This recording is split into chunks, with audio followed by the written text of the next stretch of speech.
Hello everyone! GameGoddessFee here, back tonight with more Ace Attorney, me and Plum. Alright, so we're gonna go ahead and do the trial, you guys. I hope you all enjoy. Thank you for watching. Make sure you give me a thumbs up and a subscribe. If you're new to the channel, I'd appreciate it. Whatever, Plum.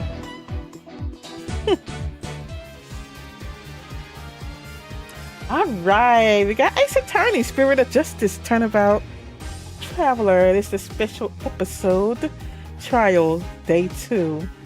You ready for the last trial, Plum? You ready? I guess I am. I guess I'm a little ready. Alright, you're still having, is this it? Is this it? Let me see. Yeah, go to the beginning, Plum. Yes, this is it. I don't know why that was a weird fade. It usually do fade in. This time it just snapped. It just snapped in. I'm thinking it was. Oh no, here it is right now. Okay, September 23rd, 8:50 a.m. District Court. Defendant lobby number 3. I wonder why I did that. I don't know. Unless you played it before. No, because you loaded the game.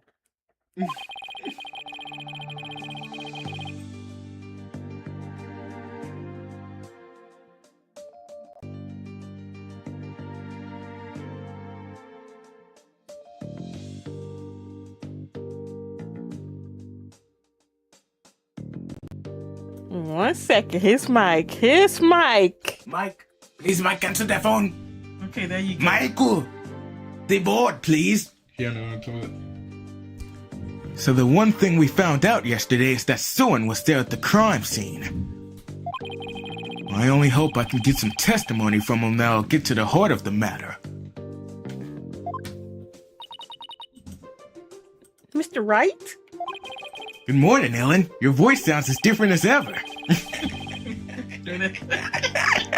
Whatever. Look, I'm afraid you might not like the results of today's trial. Nevertheless... Don't tell me you're still thinking of going that route.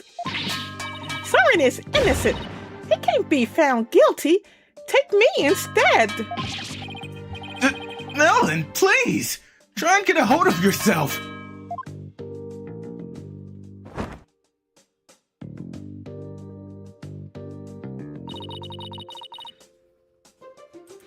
I believe in Soren with all my heart. So how dare you doubt him?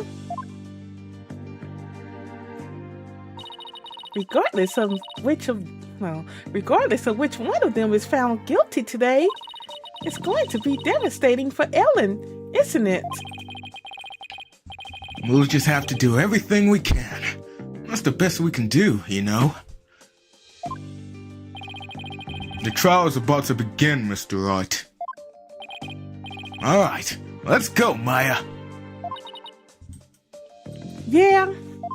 Let's go make a divorce happen. A divorce? Yeah. Why are they doing this? September 23rd, 9 o'clock a.m. District Court. I guess they do it. Courtroom number 6. You're right. I guess that bike couldn't carry you fast enough. All rise. Court is back in session for the trial of Ellen Wyatt. The defense is ready, Your Honor. The prosecution is ready, Your Honor. Let's see now. Where were we? In yesterday's session, we found out about the Sprocket family's conspiracy. Hey, Angel. Happy Tuesday. How you doing today? To cover up the murder of Dumas Gloomsbury with a second reception. Angel said, I hope you all are doing awesome. Have had a good start of the week. That's good. Hey, my eyes was a little rocky. I had to do a lot of work yesterday. Today was different, but I'm glad you had a good start. That is awesome as well. You know how we are. Look, we be counting down the days. Start on Monday.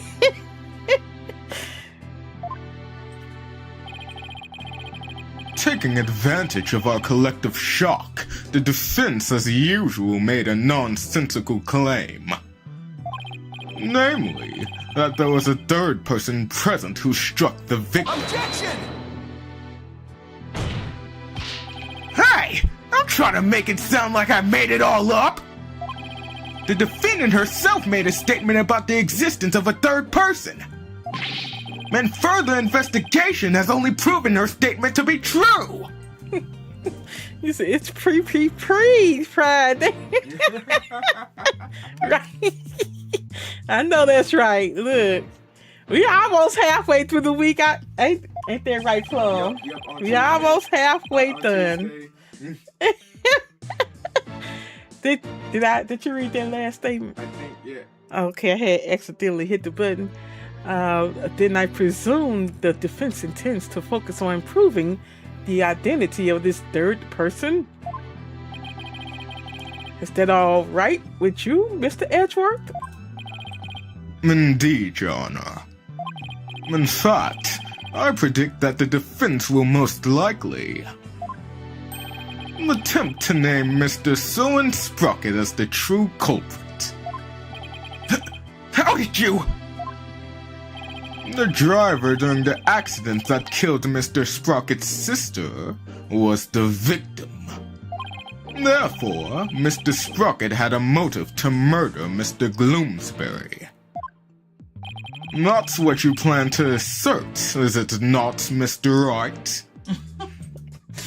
Edgeworth already on it.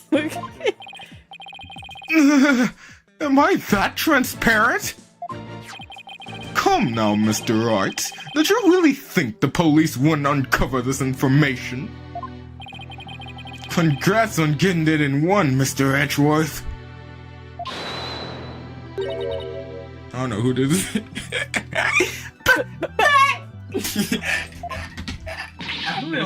That's it. You're wrong. Soren didn't do it. He's innocent. Miss Wyatt, please! He's innocent, I tell you. What is this, Mr. Wright? I thought your claim about the existence of a third person came from the defendant. It did. This is just a minor hiccup. Did you not discuss your strategy for today with the defendant, Mr. Wright? Starting off on the wrong foot again is seriously cutting into my lifespan. It would appear that the defense is in disarray. Therefore, the best way to clear things up is to ask Mr. Sprocket himself what happened. Your Honor, the prosecution would like to call Soren Sprocket to the stand. What? Very well, bailiff. Please bring Mr. Sprocket to the witness stand. Yeah, look my trip. All the same stuff, same hat. Yep. They may not look like it, but these are Jordans. Witness, please state your name and occupation. Got to write in this journal. Hold up, I'm writing my ideas. I'm going to be the next J.K. Rowling with my Harry Potter book.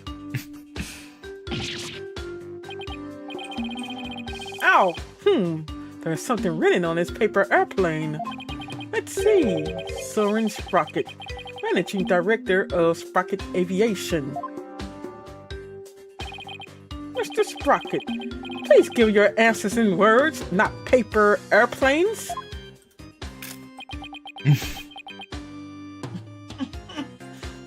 This dude weird right here. Now then, Mr. Sprocket. Please tell that doubting lawyer there what really happened at the time of the crime. I was gonna say at the crime scene.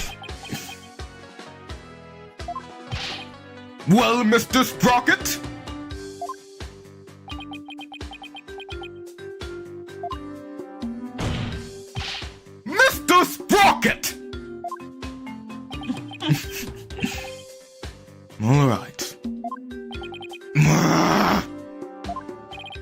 He wants me to talk about what happened when the crime occurred. In other words, after the first wedding reception. When Ellen and I were in the reception hall, right? Not even the power of the court can stop him from marching to the beat of his own drum.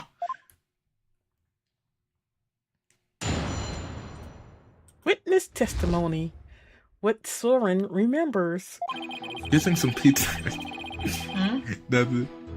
I was stabbed by Dumas in the reception hall, and I collapsed to the floor. The next thing I saw was Ellen and Dumas on the Vista deck. I knew Ellen was in danger, so I headed for the Vista deck. But when I got there, Dumas was already... I don't want to believe it, but it must have been Ellen. Nothing else makes sense. Hold on, who attacked him? Dumas. Well, that could have been self-defense anyway.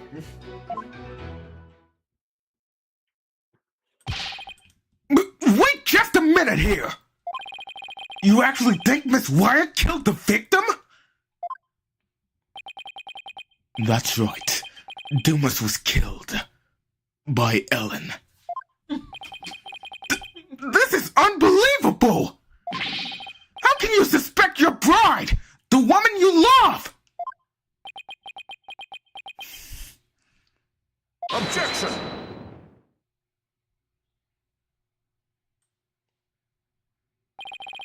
The truth can be cruel. Ain't that right? That dude, he doesn't have any emotions anyway. Wasn't a crack accent. Miss Wyatt, you must be very upset. Is there anything you wish to say? Why Ezra thought he's fucking the witnesses.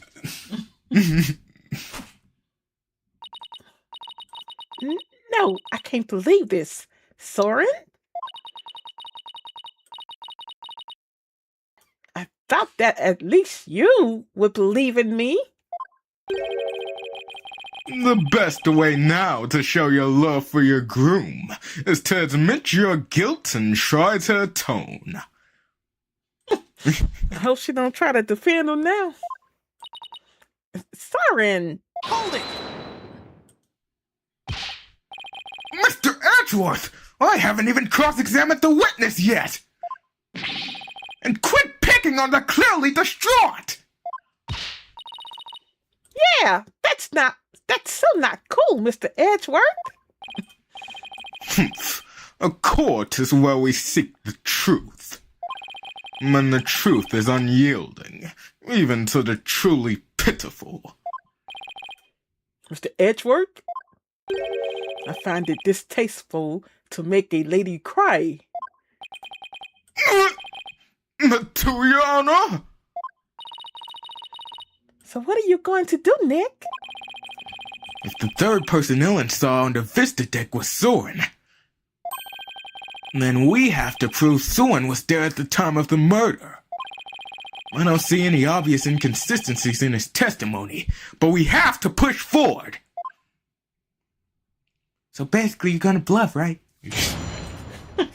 False examination with Soren remembers. Hey, Dave, how you doing tonight? Hello, David. How are you doing, David? Are you doing good? I hope you're having a wonderful day at work tonight. All right, I don't know if you're at work, but how you doing?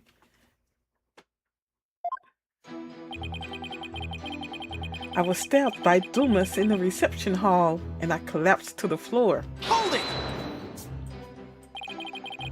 Please tell me everything you can about when you got stabbed. Please tell me about when you got stabbed. That's crazy. Ah, that's good. Yeah, we just doing some Ace tonight, the last trial of the game. How long is this trial gonna be, Plum? 2 parts. 2 parts? Okay. After the reception, Ellen and I were enjoying a moment alone in the reception hall. Then Dumas appeared and stopped me. He grabbed Ellen and the timekeeper and left the reception hall. Did Mr. Gloomsbury say anything at that time? I don't remember. After I was stabbed, I was immobilized by the pain. I see. The next thing I saw was Ellen and Dumas on the Vista deck. You see, yeah, I stay in here. My brother, he had to work the whole weekend. I'm surprised he made it through it. Oops, did I press him? I forgot to press him. Skip my segment. Hold it! The Vista deck, huh? But it was nighttime then. Could you really see them in the darkness? The moon was out, so I could see them clearly. From the looks of it, Dumas was trying to push Ellen and the timekeeper off the side. So you saw the defendants? About to be thrown off the airship, you say? That's right. In such a desperate situation, it would only be natural for her to fight for her life. And the murder weapon was right there within her grasp. Ugh, this isn't going well at all. I've got to do something fast. I knew Ellen was in danger, so I headed for the Vista deck. He said that was his choice, though. Yeah, that's true. I guess he was getting that overtime in. Overtime money. But I hope you enjoyed your weekend off. I know you was glad. Oh my goodness, hold on. You must really hate it. I knew Ellen was in danger, so I headed for the Vista deck. Hold it! I understand that your bride was in danger, but... were you really able to move with a stab wound to the gut? I was desperately trying to push the pain out of my mind. I see. So adrenaline kicked in and gave you strength. Is that right? I don't see much of anything in this statement I can refute. That's right.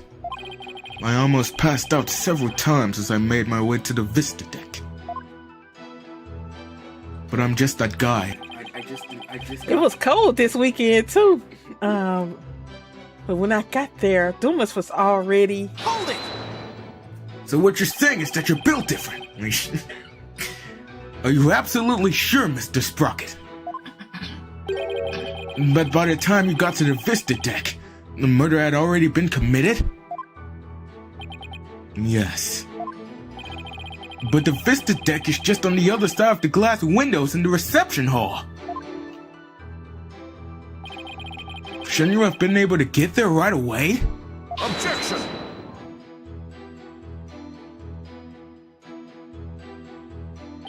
Mr. Wright, have you investigated nothing? The only way to the Vista deck is to go to the hold and take the lift.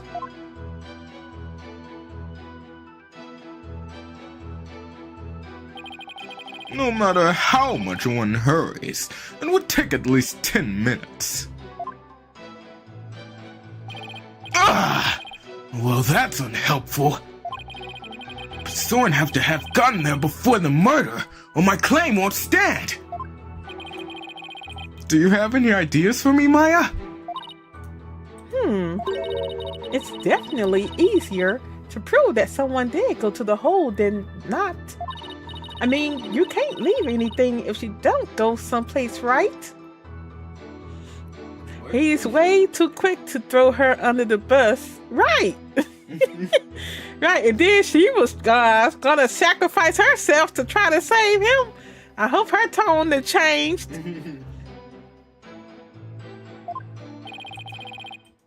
Can't leave anything. Wait a minute. I think Maya's onto something here. The lack of a certain something actually proves that Soren didn't go to the hold. What's the matter? Are you stumped already? No, I'm far from stumped, Mr. Edgeworth.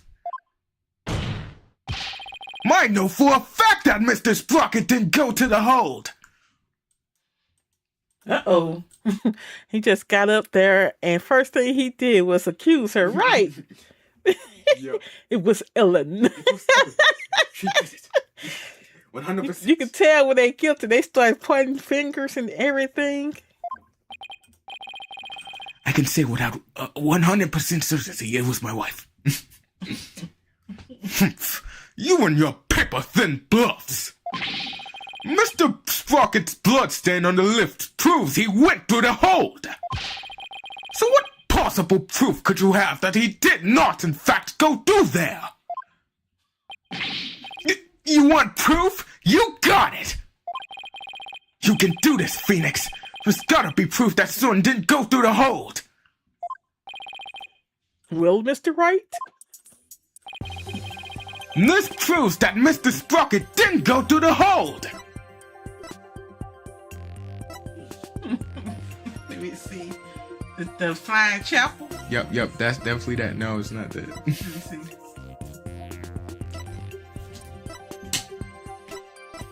What is?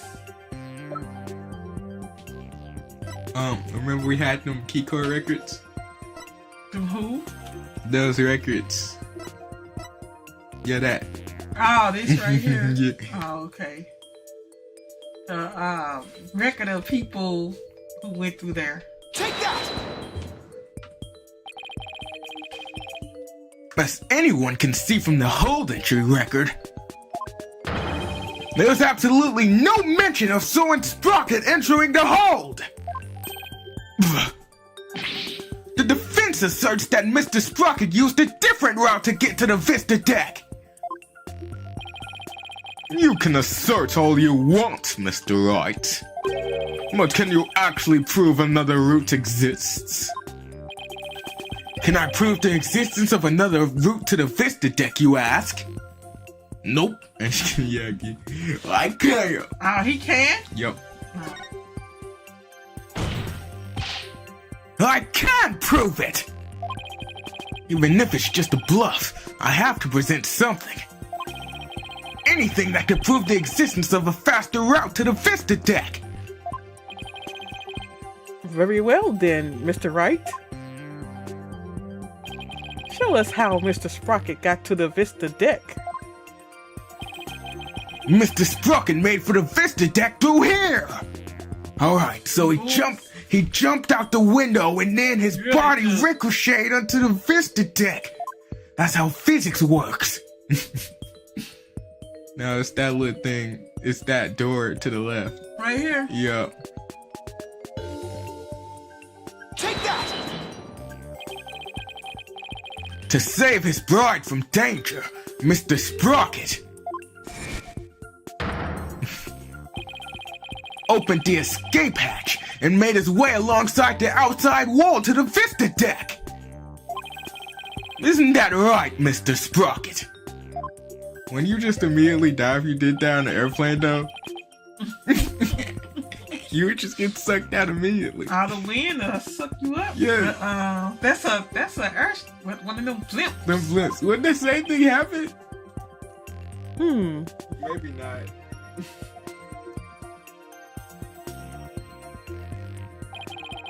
It would certainly be a much faster route to the Vista deck. Objection!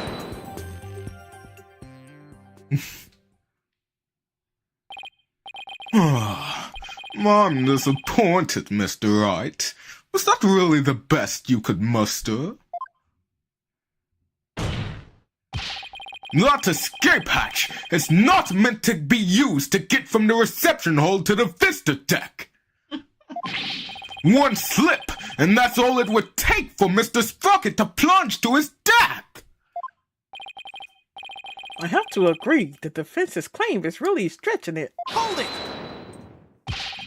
I understand how it sounds, Your Honor. But at this point, it's too early to definitively Really do. But at this point, it's too early to definitively say that he didn't go that way. So that's what you were going with then, I take it? Of course, Your Honor. This is real life, Mr. Wright. not some cinematic drivel or comic book. Do you have some sort of logical explanation to show that would convince us of your claim? I do.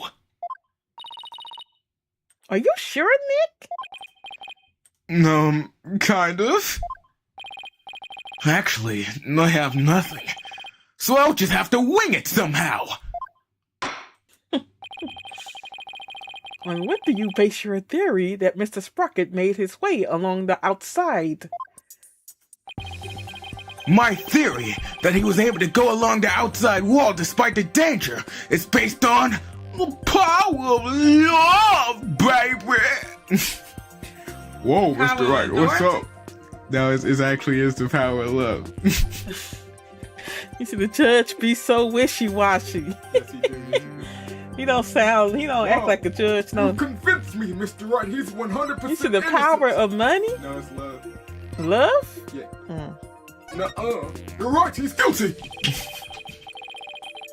To save the bride he loves, the groom risked his life and rushed to her side.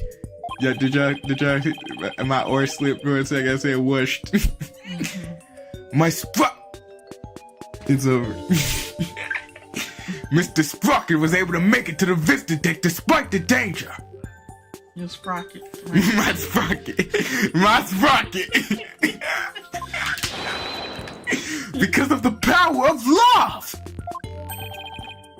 The power of love? That love is a source of strength that can help one overcome any obstacle. I think I can relate, thanks to my own long, happy marriage.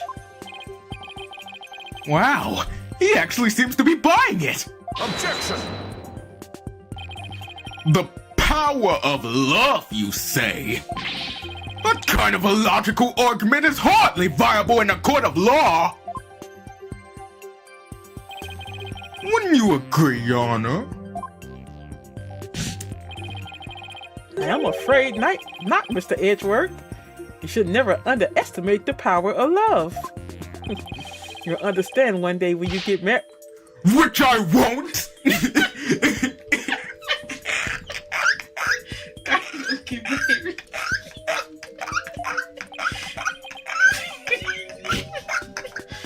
He's so silly. Exactly what is so wrong with wishing to remain unwed? Way to set him off, Your Honor.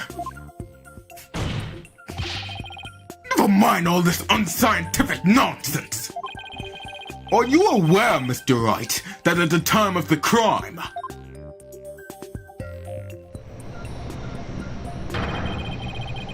there was a huge propeller turning at full speed between the hatch and the Vista deck?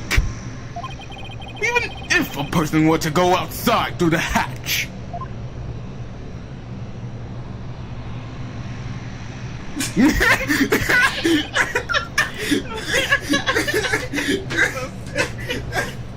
I didn't do it. They'd be blown away in an instant. Ah! Where does your power of love get you now, Mr. Wright? A huge spinning propeller, you say? In that case, I have to admit it does seem impossible. I should have known. Nick, you can't make that kind of face in front of your client. The worst of times are when lawyers have to force their biggest smiles. Right?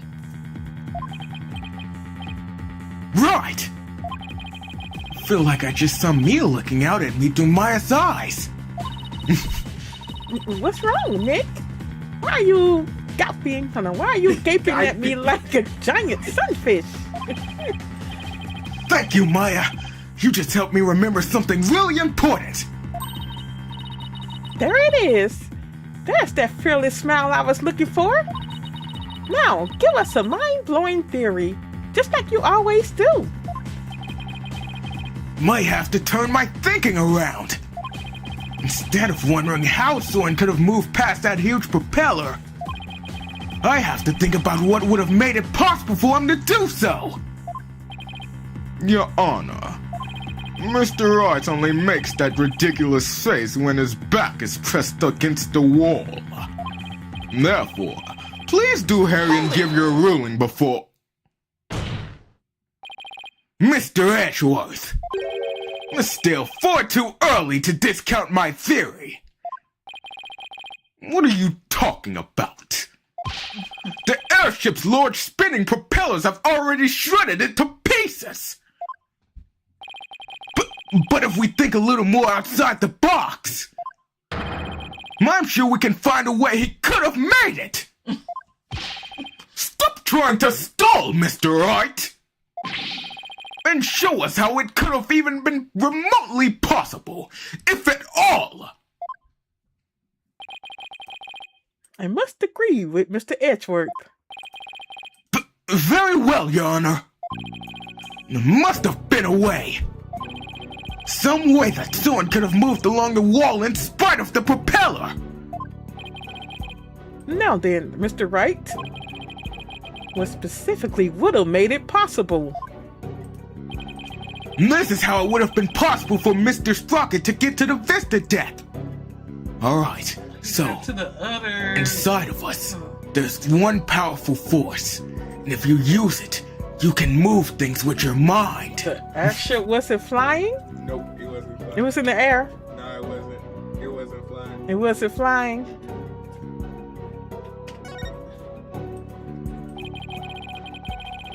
What allowed Mr. Sprocket to go along the outside wall in spite of the propellers is the location of the flying chapel at the time of the crime. The location of the flying chapel? Or was it? Hold on. But wasn't it flying high in the sky? No, Your Honor. I'm afraid it wasn't. What? Then where was it? At the time of the murder, the airship wasn't flying through the sky, but moored to the ground.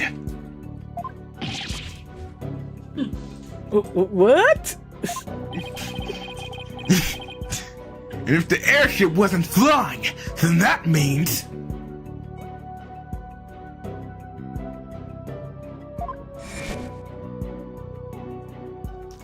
that I'll be back!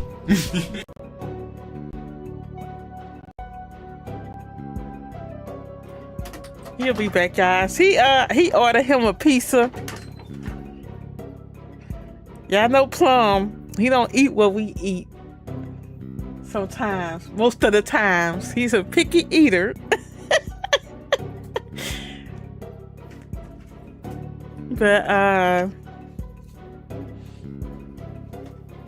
yeah, this case is craziness. We'll see.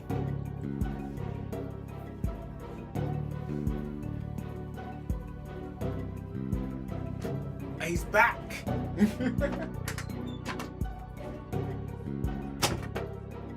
You back? Did you get your pizza? I got my pizza.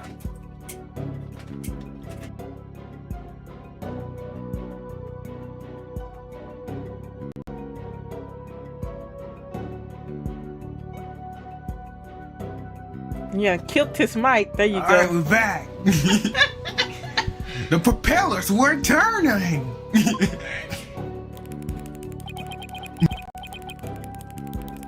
Yes, he does, Dave. Yes, he does. He used to go to the store and get those little pieces that come in the box. The Journos personal pan pieces. He used to eat that about 5 times out the week. No. Yes, you did. No. Anyway. In which case...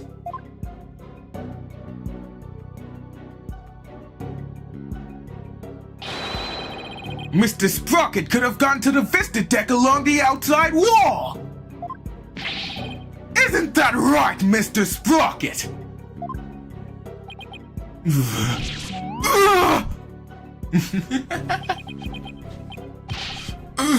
I don't remember.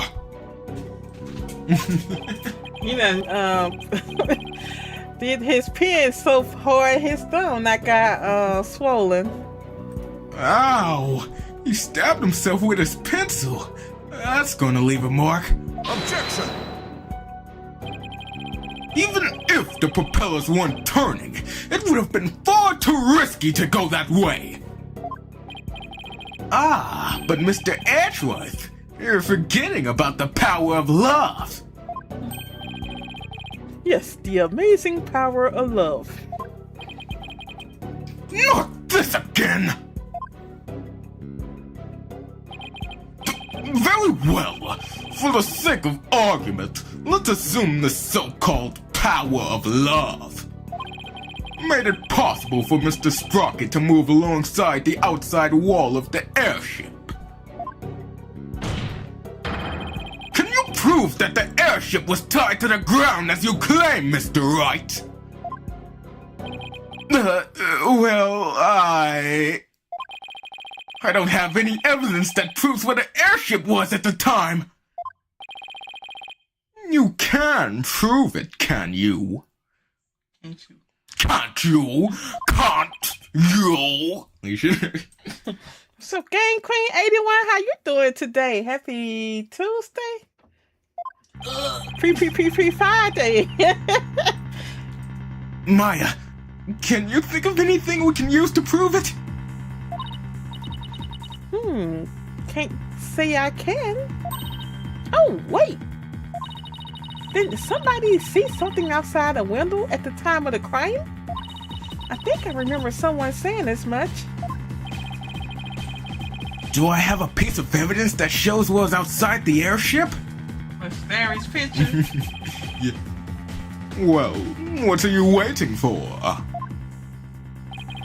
This piece of evidence shows what was outside the airship at the time of the crime. Was it Larry's picture? Yeah. We went back in time for real, y'all. We back on that. We back on that. Pterodactyls. It was all there. Where is his picture at? It was it's next to Selena's picture in the middle. This it? Oh, okay. Take that! This piece of evidence shows what was outside the airship at the time of the murder. Edgeworth about to laugh at this. But why is the Frank not saying that that's how he got there? That's very suspicious. You talk about what's his face, Soren? Soren. He right, he won't say nothing how he got. Well, he did say. Did he say he traveled to that longer route? He claims he went to that longer route, did he? To that Vista deck. And that's why Phoenix trying to say that he didn't. No, was it Edge? I think Edgeworth was doing. Edgeworth was the one. Yeah, he's not saying a thing, ain't you? All he said is, "My wife did it." My wife did it. His wife did it, huh? Yeah, that's how he said. That's how he said. Yeah, he trying to put the blame on her. But anyway, let's see what they got to say. Oh, did I present it? Yeah. What kind of lousy drawing is that? It's a drawing made by Larry Boss. And what can you prove with that poor attempt at artistry? Larry made this drawing before he switched the lanterns. So it must have been right around when the murder was being committed. Now, if I could direct the court's attention here.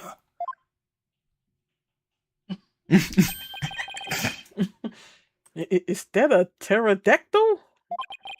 Does that mean that the airship actually went back in time to the Cretaceous period? Objection!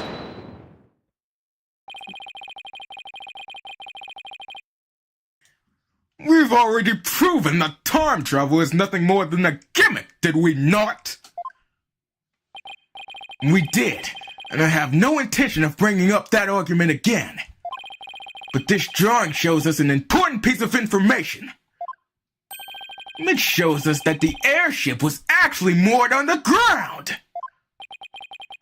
And what makes you so sure? That's easy. All you have to do is consider who made this drawing.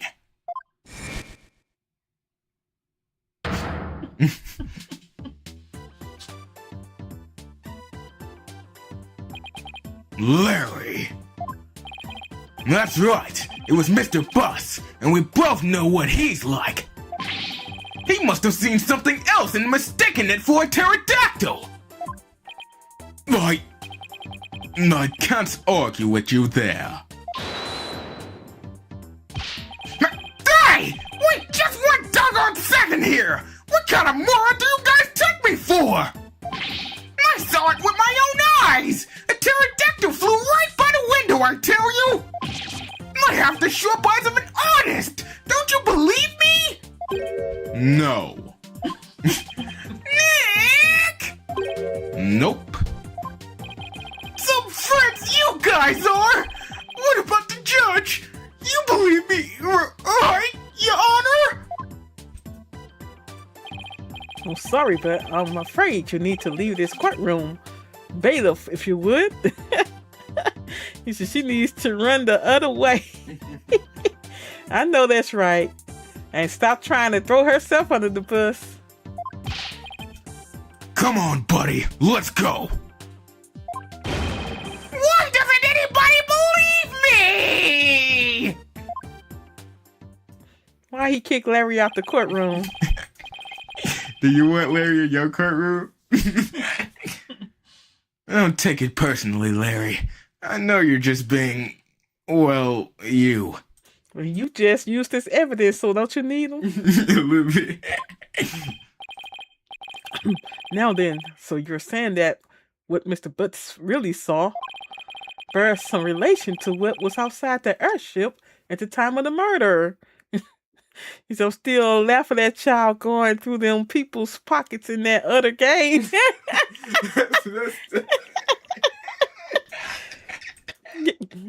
That's my brother. My brother had me playing that game. That's a shame. This is funny. You watched the dude get murdered by dog. Sack his pockets. That's a shame. Yeah, we. And then you kill all the people in the. Look, we was whatever. That was you. No. It's funny too, cause like when you do it, the character says, "Sorry, brother." Every time. Wait, what? Say it again. Okay. Yes, Your Honor. At least I think it does. At least I think it does.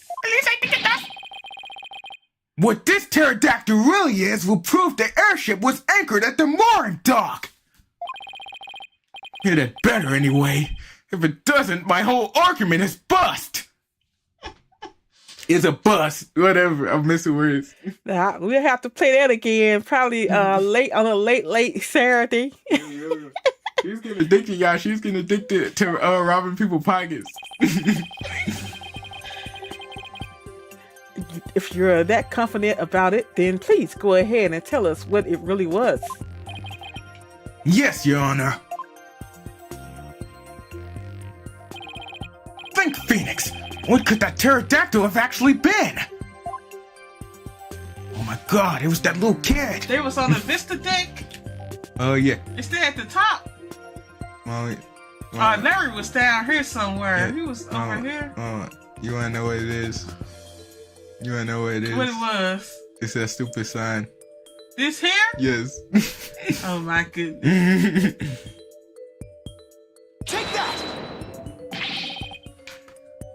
Please take a good look at this sign. At the sign? He said, I kind of like the game because it seemed like y'all were having fun. Not something I play in my own, but I don't mind watching it. That's how I was too, Angel. I used to watch other YouTubes like play it, but that was the second game. I didn't know that. I thought that was the second game. Anyway, Really? but You start before the original, two before what? I didn't know it was two rather. But Red Dead Redemption 2! anyway, I didn't know it was out. But anyway, Yeah, look, and then once I got it, started playing it, I started getting into it. I'm like, oh Lord. Let me stop. But yeah, we could do it another episode. It appears to have been broken and then repaired. But what does this sign have to do with the pterodactyl? Please focus.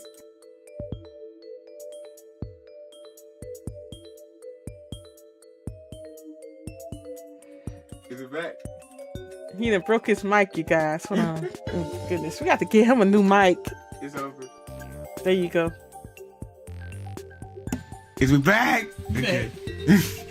Please focus on this part of the sign.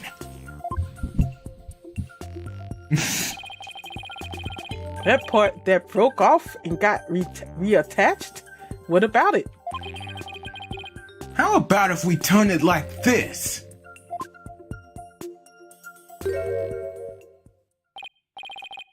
Oh, that shape is the pterodactyl in the drawing.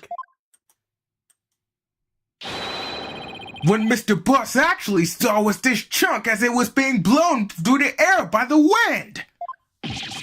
What? Anyway.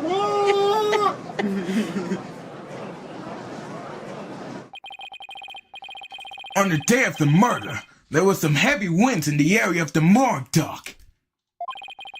But it's hard to imagine that this sign would make it up as high as an airship would fly.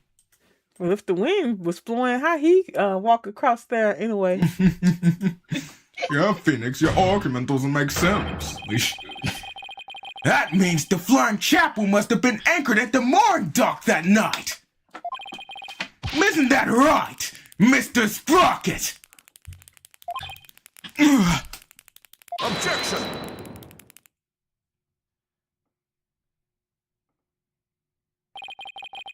That's more than enough of this power of love nonsense, you pop culture junkie. Present all the proof you want, but your argument is based far too much in conjecture. Why don't we return to reality now? But what do you mean too much conjecture?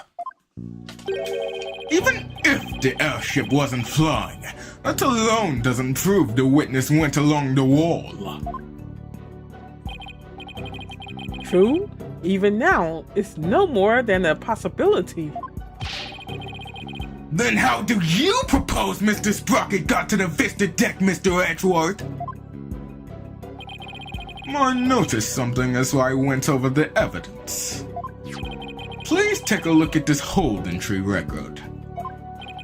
What about it? I don't see Mr. Sprocket listed on here anywhere! Don't you remember? In yesterday's session, we had a very similar kind of argument. Did we? Honestly, Mr. Wright, are you going senile already? We talked about Larry Buss using the defendant's key card to enter the hold. Oh, we did talk about that, didn't we? In other words, even if a person's name isn't on the entry record, it's still possible for that person to have entered by using someone else's card. Mr. Sprocket, you entered the hold with Mr. Nickety, didn't you?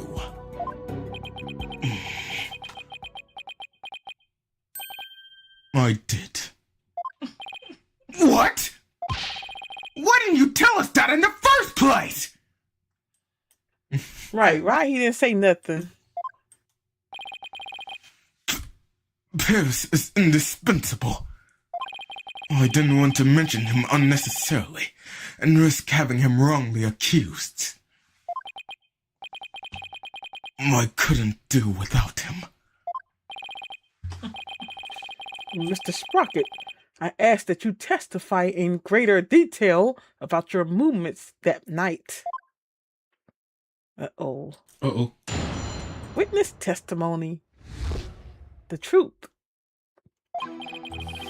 The truth is, I went to the Vista deck with Pierce. That's why my name doesn't appear on the hold entry record. I was badly injured from being stabbed, but I was frantic. By the time we reached the scene, it was all over. My wife killed him in cold blood, I saw it. Both of them seem suspicious, him and that other man. Well, this doesn't help me one bit! Mr. Sprocket, you've concealed information from us time and time again. Who do you think you are, treating this court of law with such irreverence?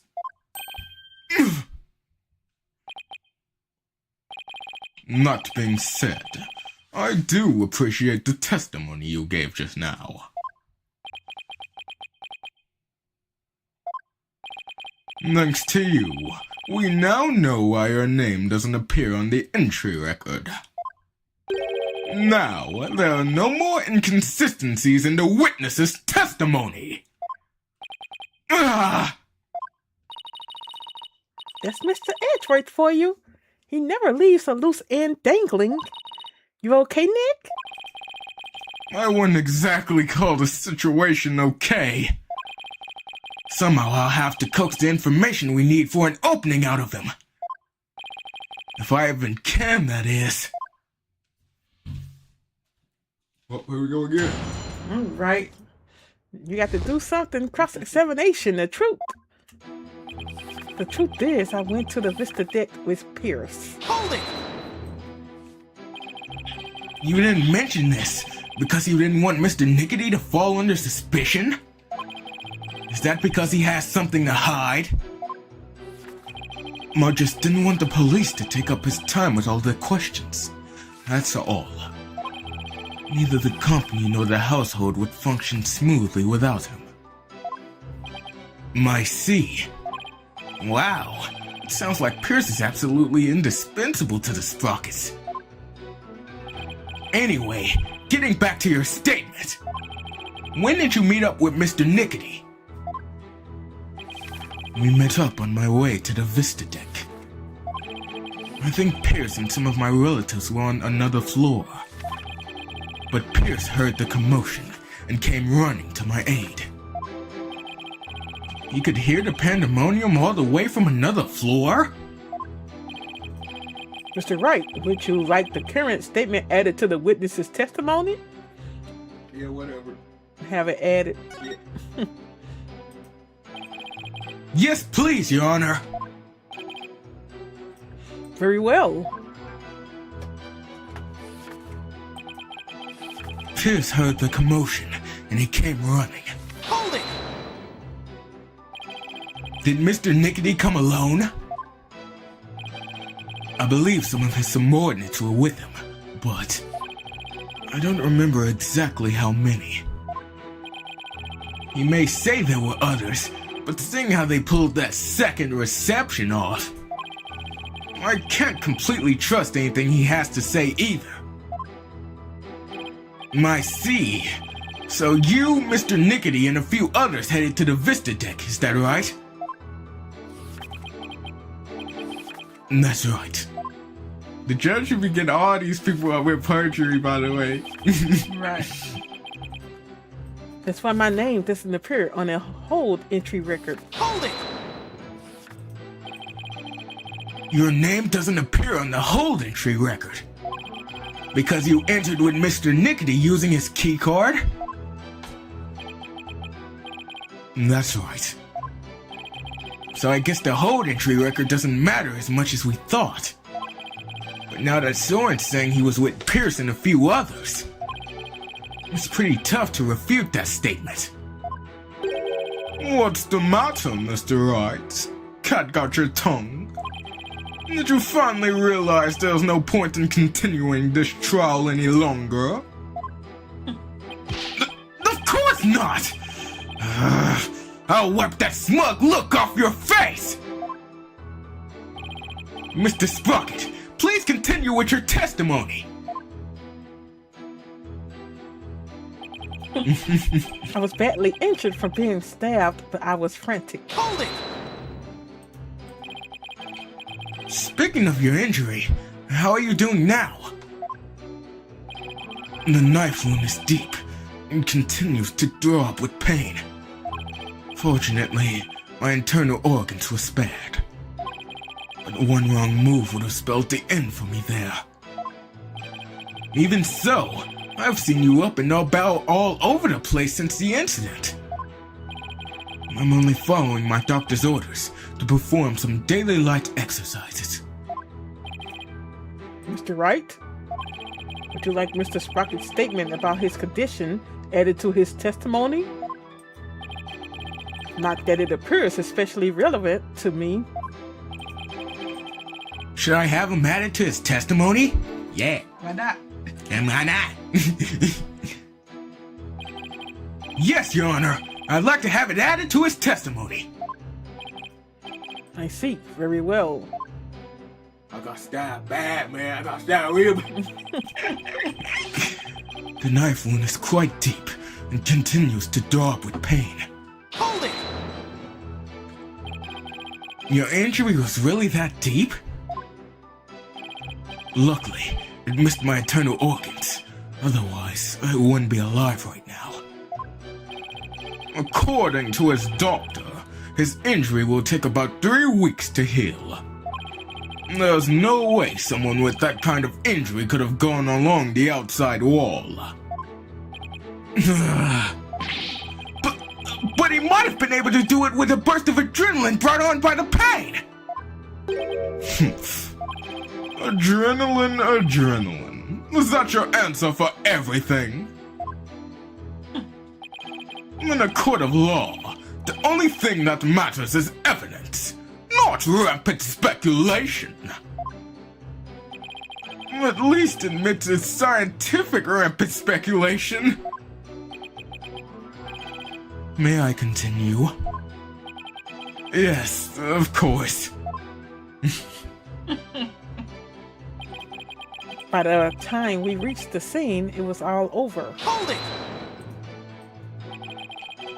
So you still insist that you reached the Vista deck after the murder had occurred? Is that correct? Yes, that's right. Ellen must have killed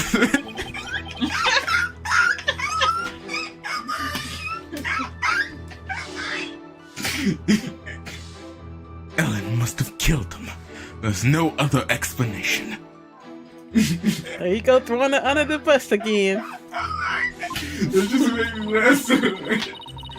I guess whether Pierce was with Soren or not doesn't change the outcome. I guess not. In fact, more witnesses actually makes it worse for us. So another cover-up, huh? That Soren has too many secrets. I bet he's still hiding other things too. That's definitely a possibility. But in a situation like this, what we have to do is go back to the basics. You mean go over the testimony and check for any fibs or inconsistencies? He always throwing under the bus. Who's Ellen? In fact, I'm sure of it. You got it. All right, Nick. Let's. Hold on. All right, Nick. Let's go for it.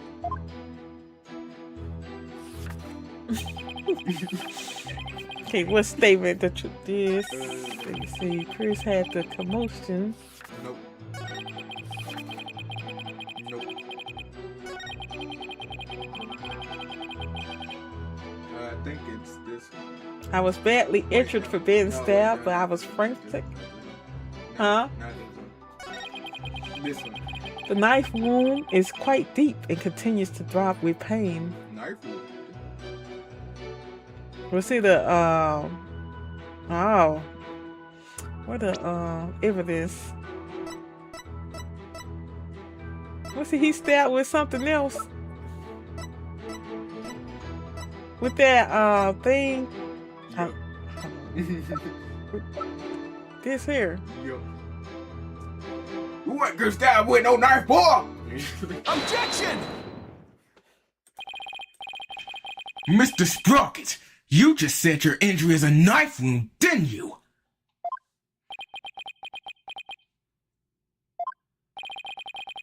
But the weapon you were stabbed with was this candelabra! A fact I know you're quite aware of. Very well. This is what I heard directly from Master Soren himself. As you surmised, Master Soren was stabbed by Gloomsbury on the day of the murder. What happened after the first wedding reception? The happy couple was in the reception hall when suddenly Gloomsbury appeared. He attacked Miss Ellen and tried to take her away. Master Soren went to stab him and stopped him. He went to stab him. Look, that Plum throwing it under the bus. Look.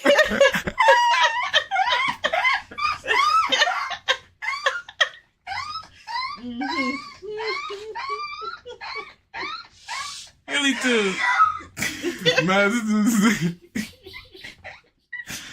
Master Soren went to stop him and found himself in a struggle with Gloomsbury. That is when Master Soren was stabbed with the candelabra, he said. Objection! It must have been a simple memory slip that made him misspeak. It happens to everyone. It has nothing to do with the case.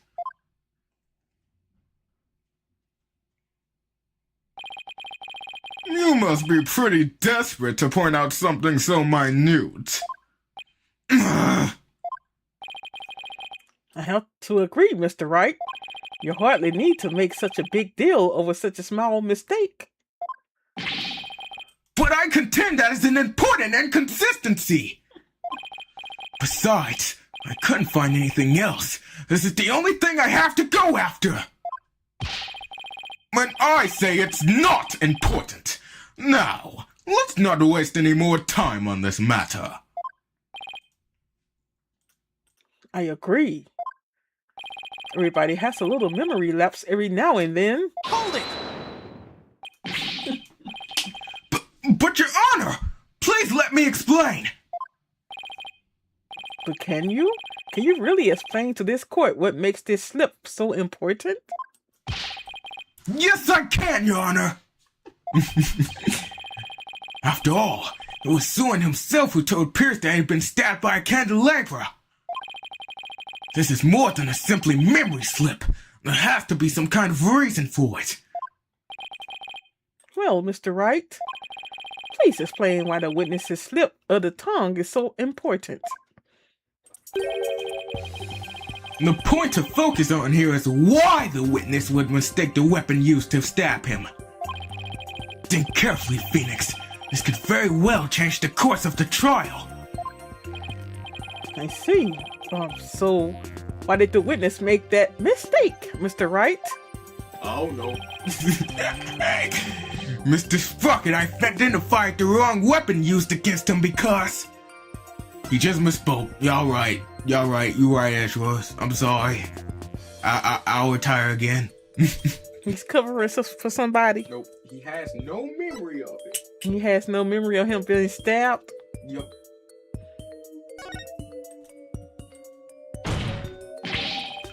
He doesn't remember the incident, let alone the weapon used against him. Not only that, but I believe Mr. Sprocket has some kind of memory disorder. Therefore, the defense contends that Mr. Sprocket's testimony thus far is invalid. Objection! What kind of slander? Just because you can't find a flaw in his testimony, you want to throw it all out? Your baseless claim is nothing but pure slander of the witness's character! Mr. Edgeworth is correct, Mr. Wright. Can you explain your grounds for making this claim? Cause he writing all everything down in that book. Look. Of course, Your Honor. think of what Soren has said, how he's behaved. That's where I'll find a clue. Very well. Let's hear your argument then. My grounds for claiming that Mr. Sprocket has a memory disorder is... Have you seen this boy? Have you seen him? Yes, no, but... the notebook he always has with him. I saw daily events and information about the people around him recorded in it. Like a diary, perhaps? No, Your Honor. It's much too detailed to be an ordinary diary. It's more the order of a database, actually. A database, you say? That's right. For some reason, Mr. Sprocket is apparently unable to retain memories. That's why he writes every little detail of his life down in his notebook! Objection! How could you possibly know that for sure? He might just be an extremely compulsive person. Now you giving him a condition. I thought so too myself, at first. To be honest, we accidentally got a stain on that notebook yesterday, because I was tampering with the evidence. You mean you got a stain on it? Hey! You're the one who tried to grab it out of my... Never mind whose fault it was. Just get to the point already. Right. Sorry. Mr. Sprocket.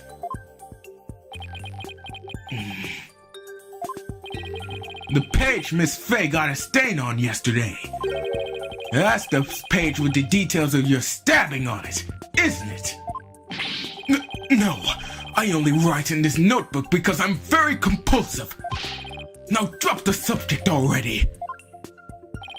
Sorry, but I'm not convinced. I noticed an odd fact about your notebook, Mr. Sprocket.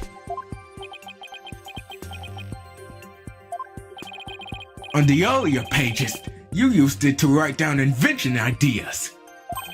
But after a certain date, you started writing down a lot more and in much more detail.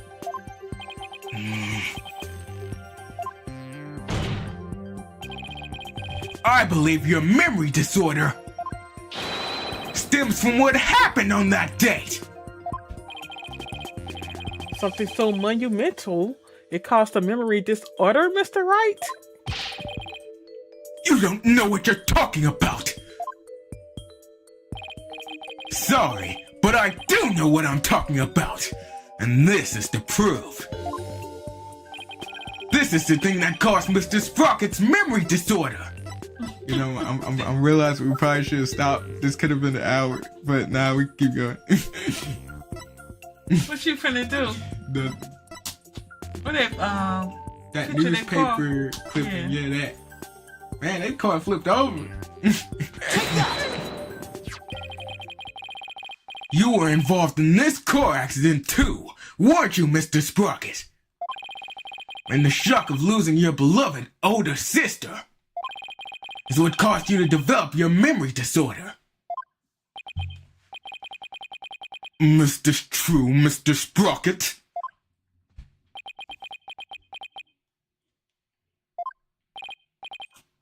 well, is it?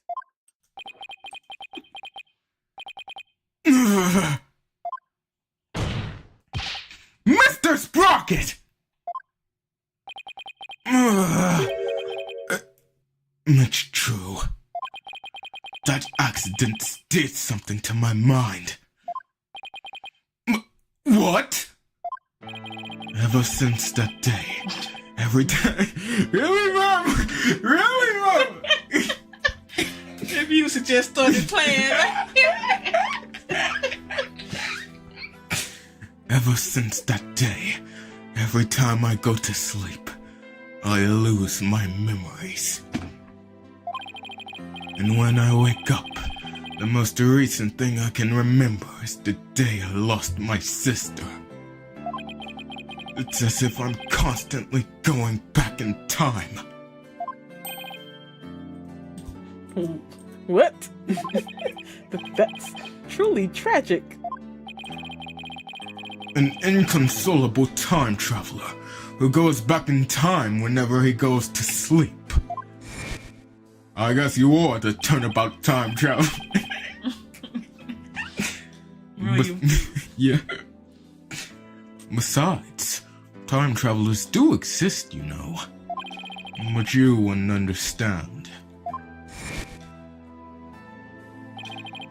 So that's what Soren meant. He was talking about himself. The reactions of the people around me each time I awoke made me aware of my condition. That's why I decided to write everything down in my notebook, so I could move forward. So the only memories you have since that day are the ones written in that notebook? That's right. He only got one? That thing hold a lot of pages.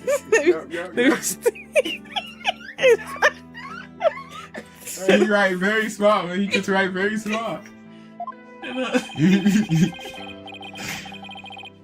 And since the page about your stabbing got stained, you couldn't read from it, could you?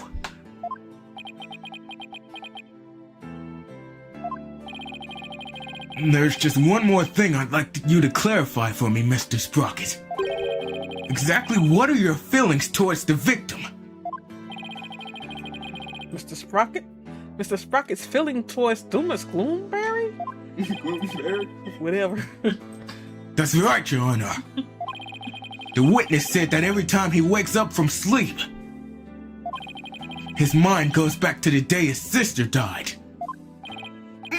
Mr. Wright! You can't mean! Mr. Sprocket!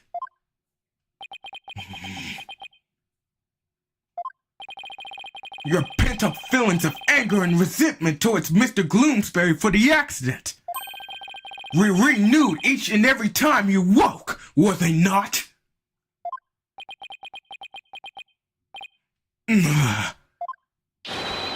But you couldn't take it anymore, so you turned to murder, isn't that right? What, Mr. Wright? Are you saying that the witness murdered Mr. Gloomsbury? For revenge? I said that wrong. Revenge?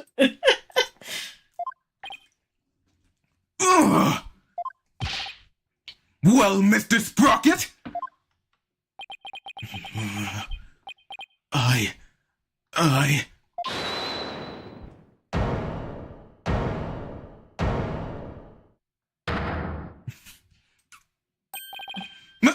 Miss Wyatt! So I'm ready to eat his pizza. Your Honor, It sounded a little bit less. I did it. I killed Mr. Gloomsbury. No! What?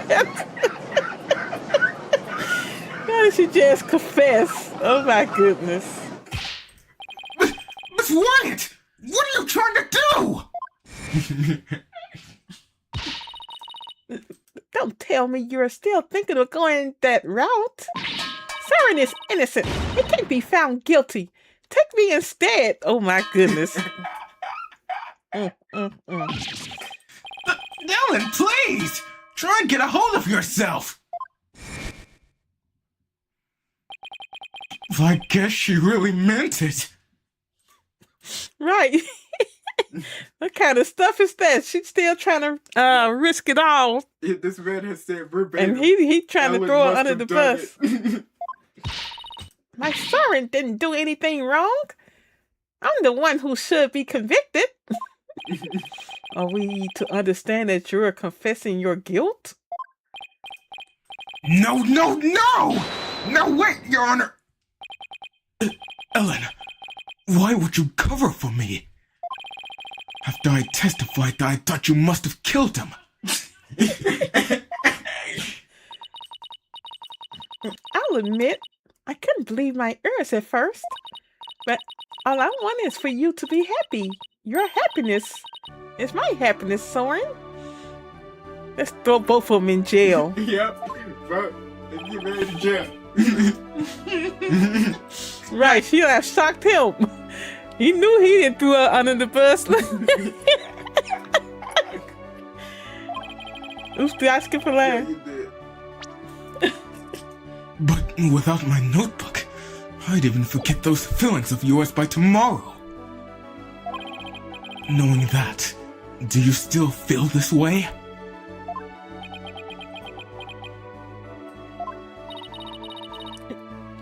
You've loved me all this time. The same way you did before the accident. That's how I know. That you're the same person I've always loved. No, this order could change that. You're such a bum. Ellen. Your Honor, there are two things I'd like to correct. How much longer, Plum? A little longer. Huh? A little longer. You wanna Yes, go? yes. Oh, okay. In the stream, we stopped down. Two corrections? What are they? First of all, I want to withdraw one of my statements. That's right. Dumas was killed by Ellen.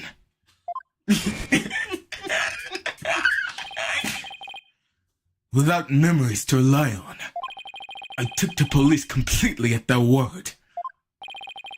You can't be serious! So that means Soren never really doubted Ellen in the first place, did he, Nick? Ellen really does love Soren with all of her heart. But in order to save her, I'll still have to go after Soren. I hope you can forgive me, Ellen. What is your other correction, Mr. Sprocket?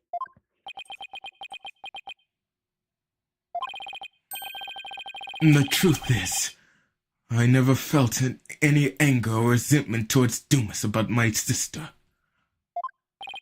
What? Why not? That's because the one who caused the car accident was me. What?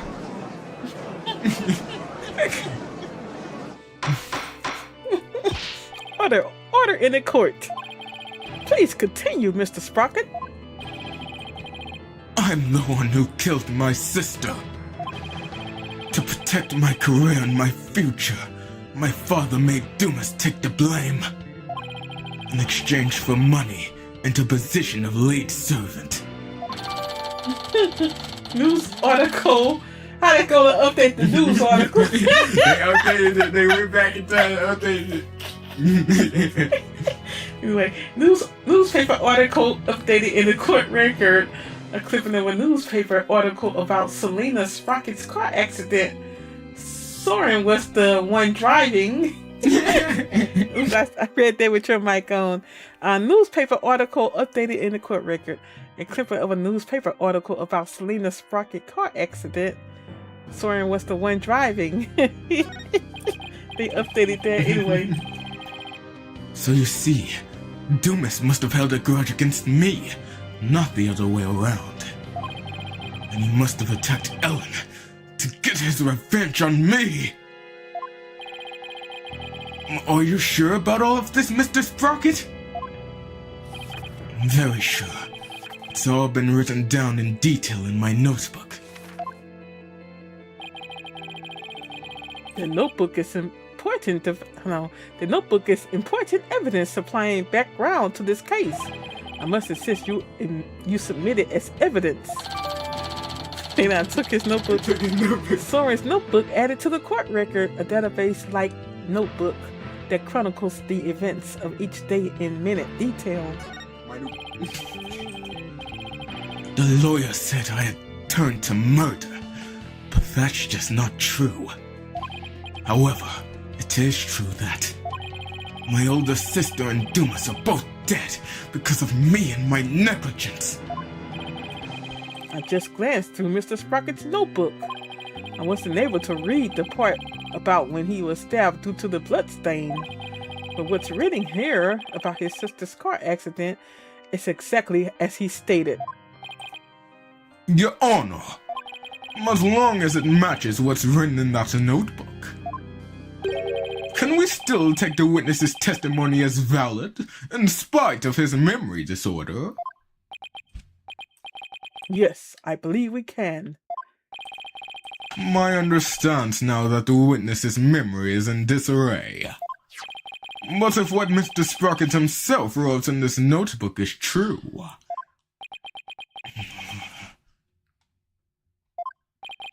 then that means, by the time Mr. Sprocket's party reached the scene,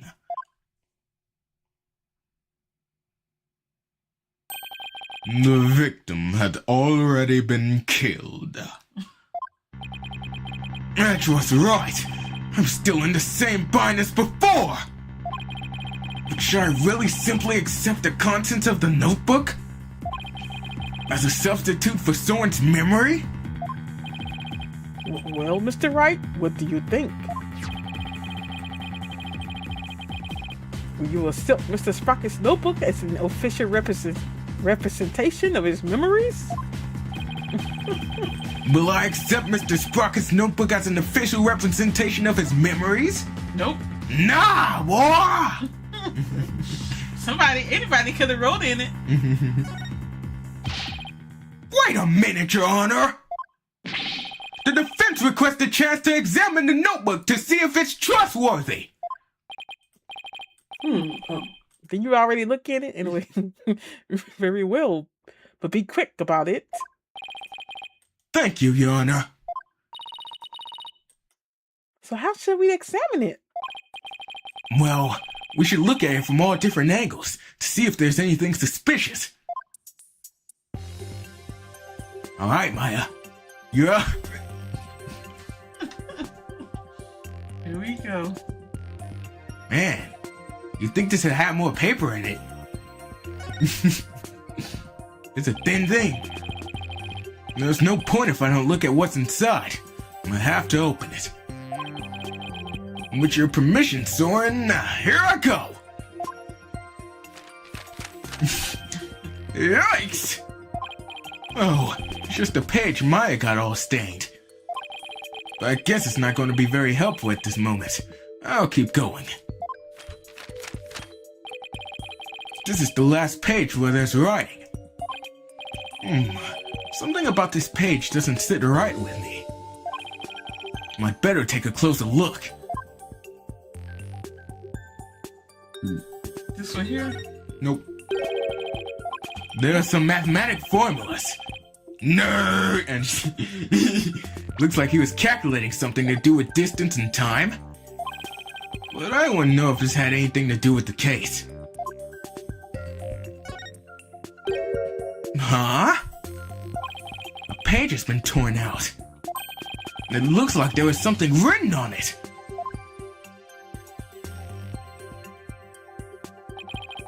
It looks like a page has been torn out. Looks like a page has been torn. I keep saying it. It looks like a page has been torn out here. Mr. Sprocket, do you know what was written on it? Oh, that? I often tear out a page when I write somebody a note. I probably wrote something down for somebody, tore it out, and gave it to them.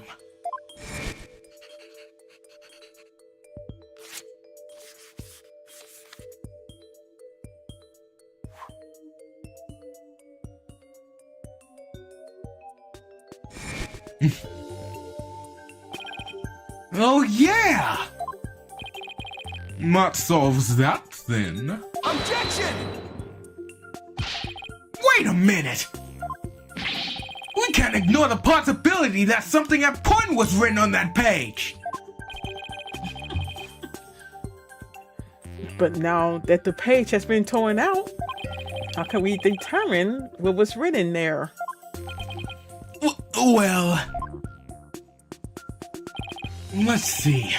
To find out what was written in the notebook, we should... burn it! Burn it to the ground! I just kidding. Use fingerprint powder. Use fingerprint powder. If we use fingerprint powder on the notebook, we might be able to see what was written. Fingerprint powder? How would that help us find out what was written there? Well, if the writing left indentations on the blank page behind it, fingerprint powder could make those small indentations visible to the naked eye. Oh, stop. Fingerprint powder would only sully the notebook further. Mr. Wright, if you use the powder and still don't find anything, then you must accept the notebook as a representation of the witness's memories. All right, Your Honor. I understand. If I don't find anything, it's all over anyway. Powder, don't fail me now! I will now use fingerprint powder on the blank page to find out if we can see what's written on the torn out page. Alright, Phoenix, the whole case is over if you can't find nothing. First, I'll apply some fingerprint powder to these pages with A. When I've dusted on enough powder, I'll use blow, X, to blow the excess powder away. If something should appear, I should switch to analyze mode with L. Point to what came up, then confirm. Hey, my choice. All right, let me get out the Nintendo Switch controller. Oh my Good money with goodness. this. Oh yeah. Mr. Wright, put that controller away. We're not playing games. No, George, I can do this. I can do this. Really?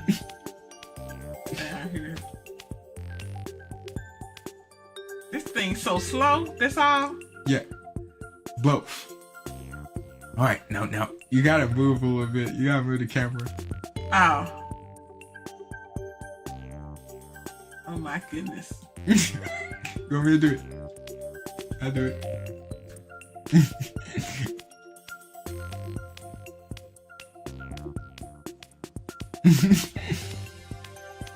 see something up here. And then there's some also down there too.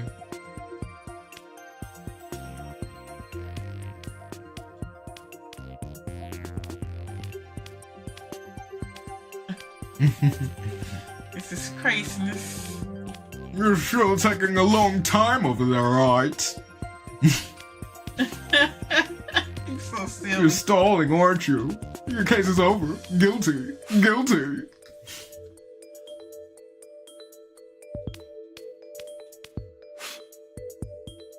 That's all. Yep. You can present that one up there, but the one that's majorly concerned is the last one down there. Right here. Yeah, so L.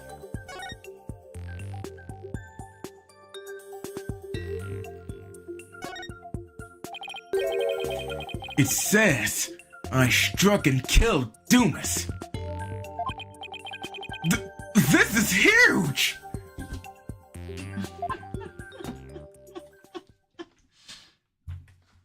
You're done playing your minigame, right? I struck and killed Dumas.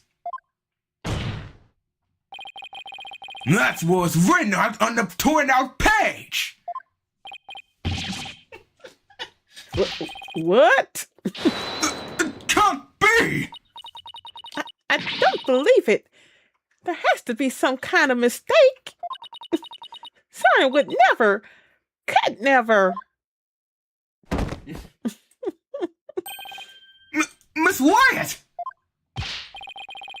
Bailiff, please get the defendant to the infirmary at once.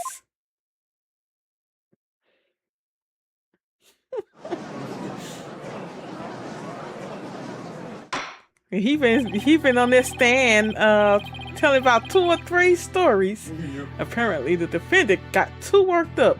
She's resting in the infirmary as we speak. Now then, please continue, Mr. Wright.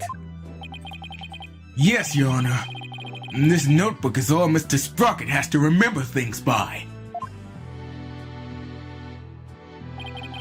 With this critical page torn out, not even Mr. Sprocket himself knew the truth of what he'd done.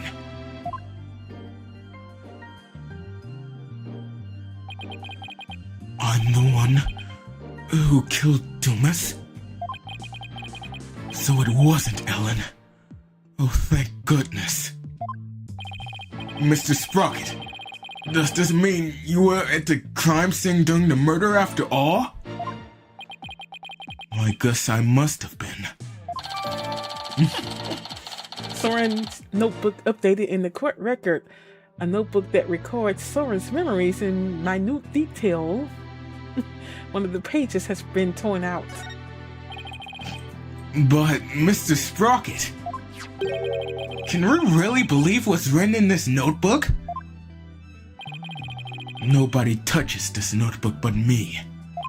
And when I sleep, it's under lock and key. I don't remember writing that I killed Dumas, but I guess I must have. Well, now that we have a confession, I'm afraid I must render my verdict. Father! Yes, Your Honor. Please give your ruling now, while Ellen is asleep. I want the woman I love to be set free as soon as possible. I used to say the writing was a little different. It did look different from what he writes. As he writes small, that writing was all big, and somebody must have did it. Soren really does love Ellen after all, doesn't he?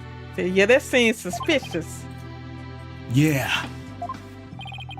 So this is how it ends. But is that how it really went down? Is there really no way for them both to be happy? I know we should consider anything written in the notebook to be the truth, but still. I myself wrote of the crime in my notebook. No further proof is necessary. Soren himself wrote it in his notebook? Wait a minute. Very well. I will now give my verdict. Ellen is about to be found not guilty, and Soren will be convicted for the crime instead. And yet, am I really ready for the judge to give his ruling? Nope. They is so good at just destroying their case at the last second.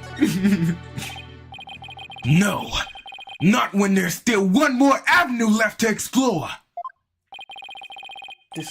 This court finally defended.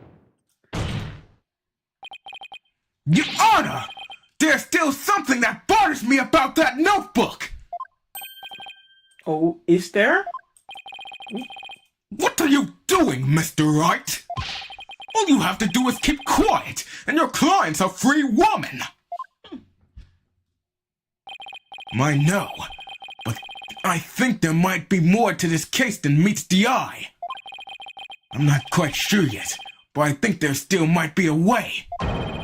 A way for Ellen and Soren to be happy. What do you mean by more than meets the eye, Mr. Wright? You see, I'm a big Transformers fan. Come on. Really? I believe the question here, Your Honor, should be, why was the incriminating page torn out in the first place? Why? To destroy the evidence, I would imagine. But removing it from the notebook is the same as removing it from Mr. Sprocket's memory. Which means he wouldn't have been able to trick the police if he came under suspicion. No, if he wanted to cover up his crime, he would have to remember that he had done it. Just what are you getting at with this line of inquiry, Mr. Wright?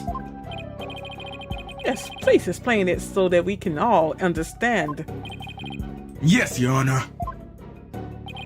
The page was torn out of the notebook because he did it by accident.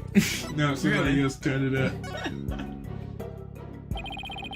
The incriminating page was torn out by somebody else. What?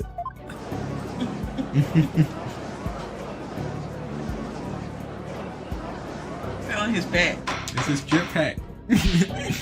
Order, order. Are you claiming a third person interfered with the notebook? It's not all that surprising if you consider what's happened until now. After both the car accident and the murder of Dumas Gloomsbury, there was always a cover-up not far behind! But I had my notebook with me at all times. Did you? Because I remember you were in a panic yesterday because you couldn't find it. That's true. So who orchestrated this particular cover-up, Mr. Wright? If we think back over the course of the trial, it's pretty easy to guess. The one who may have tried to tamper with Soren's memories is... Pearl, how could you? He's so silly. Him? Yeah. I knew it was him. Take that! The one who tampered with the notebook in order to manipulate Mr. Sprocket's memory. It's Pierce Nickety!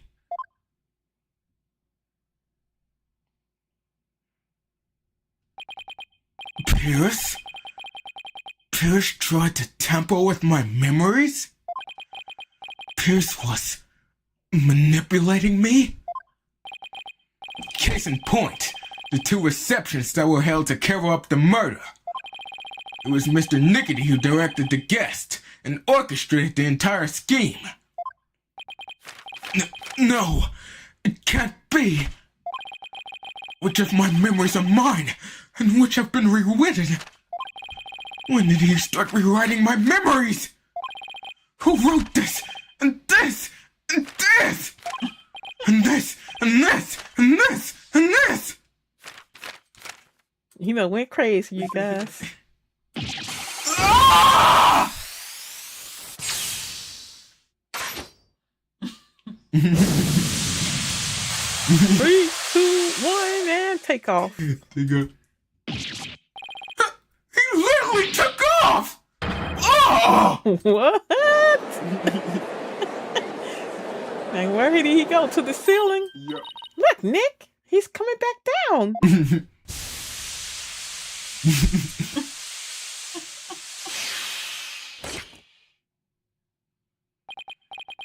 My memories. Ellen. We both in the infirmary. Mr. Sprocket! Bailiff, please get Mr. Sprocket to the infirmary on the double. They both land in there now. Yeah.